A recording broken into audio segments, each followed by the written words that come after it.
ויאמר אדוני אל משה. Bonjour à tous, quelques mots sur la paracha de Hémor.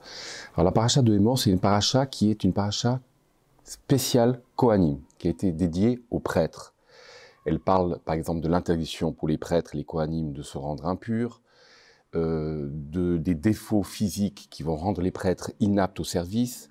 Elle parle des sacrifices, tout ce qui va rendre impropre un animal, les défauts physiques, l'âge de l'animal, à être amené comme sacrifice, comme korban. Donc c'est quelque chose de très spécifique aux Kohanim, mais la fin de la paracha nous concerne beaucoup plus, puisqu'on la lit aux fêtes, aux grandes fêtes. C'est la liste de toutes les fêtes de l'année. Et là, on va s'arrêter un petit peu sur cette liste. Quand on lit cette liste, il apparaît des choses intéressantes sur chaque fête, sur l'ordre des fêtes. Et c'est ce qu'on va tenter de faire rapidement. Alors il faut savoir d'abord que dans le Sefer Torah, il n'y a rien de vivant, entre guillemets. Il n'y a pas de voyelles, il n'y a pas de ta'amim, il n'y a rien. C'est des lettres. Il y a une seule chose vivante, c'est des petits espaces entre les paragraphes, qu'on appelle des parashot tumot ou des parashot ptuchot. Dans le Sefer Torah, c'est soit des petits blancs de 9 lettres, soit des points à la ligne. Et ces petits espaces dans vos Chumashim, c'est un Samer ou un P. Et ces petits espaces matérialisent un temps d'arrêt dans le dialogue entre Akadosh Baruch Hu et Moshe dans la tente de rendez-vous. Comme maintenant, par exemple, si je vous dis « c'est clair jusque-là », j'ai marqué un petit temps d'arrêt. Ce petit temps d'arrêt, on verra un petit blanc dans le Sefer Torah. Alors, je vais passer en revue rapidement la liste de toutes les fêtes et on va voir une petite anomalie. Alors, la toute première fête, donc on a un point à la ligne, un P, le premier paragraphe, c'est Shabbat. Techila le Mikra et Kodesh, la première de toutes les convocations saintes. Le Shabbat, c'est notre fête la plus importante. Étonnamment, elle revient chaque semaine. C'est le début de toutes les convocations. Puis ensuite, il y a un nouveau paragraphe, et bien sûr, la première fête de l'année, celle qui commence le cycle des fêtes, c'est la fête de Pessah. Donc elle a un paragraphe pour elle-même. Puis il y a un nouveau paragraphe qui ne parle pas d'une fête, mais qui parle de l'obligation d'amener un homer, une certaine quantité de farine d'orge le lendemain de Pessah. Et ce korban qu'on appelle le homer va permettre aux paysans de commencer à moissonner leurs champs. Juste après, il y a un petit espace, et c'est l'obligation de compter les 49 jours.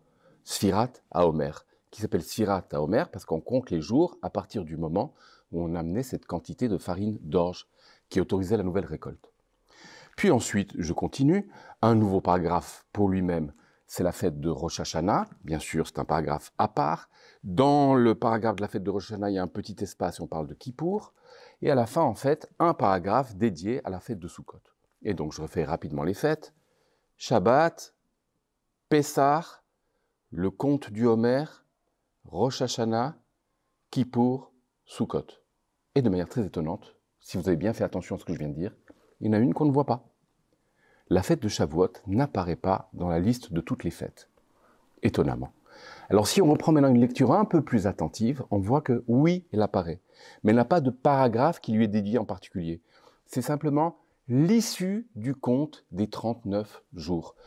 On ne dit rien sur cette fête-là, on dit simplement à l'issue du compte, excusez-moi, pas des 39 jours, mais des 49 jours, bien sûr, à l'issue du compte de ces 49 jours, il faudra amener certains sacrifices, mais on ne me dit pas que c'est le don de la Torah, on ne me dit rien. Et donc, en fait, elle me fait un seul bloc avec le compte du Homer. Et là, on apprend quelque chose sur la fête de Shavuot. Qu'en fait, la fête de Shavuot n'est que le résultat d'un compte. La fête de Shavuot, en fait, n'est que le résultat d'un effort qui l'a précédé. Et d'ailleurs, on retrouve cet effort dans tous les noms de la fête. Chag HaBikurim, les premiers fruits, les prémices qu'on peut commencer à amener à partir de Shavuot, des fruits que j'ai fait pousser avant Shavuot. Chag HaKatsir, le blé qu'on va moissonner, le blé qui a poussé, que j'ai fait pousser avant Shavuot. Atzeret, on s'arrête de compter les jours. Shavuot, les semaines qu'on a comptées. Donc on se réfère toujours à un effort qui a précédé ce moment-là. Et à l'issue du compte, si aucun effort n'a été fait, il n'y a rien. Il n'y a pas de Torah, il n'y a pas de fête. C'est pour ça qu'elle est un petit peu cachée dans la liste de toutes les fêtes. Par contre, au contraire, si un effort a été fait, cet effort est scandé par les 49 jours qu'on compte jusqu'à Shavuot.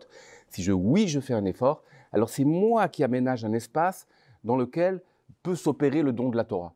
Donc c'est contrairement aux autres fêtes, on est plutôt passif, porté un peu par les événements. Ici, on est entièrement actif, ou j'ai fait ce qu'il fallait avant la fête, et alors là, j'ai le don de la Torah, la fête de Shavuot apparaît, ou je n'ai rien fait, et rien n'apparaît, d'où l'idée qu'elle est un petit peu cachée. Elle n'apparaît que à la suite du compte des 49 jours. Voilà. Shabbat Shalom.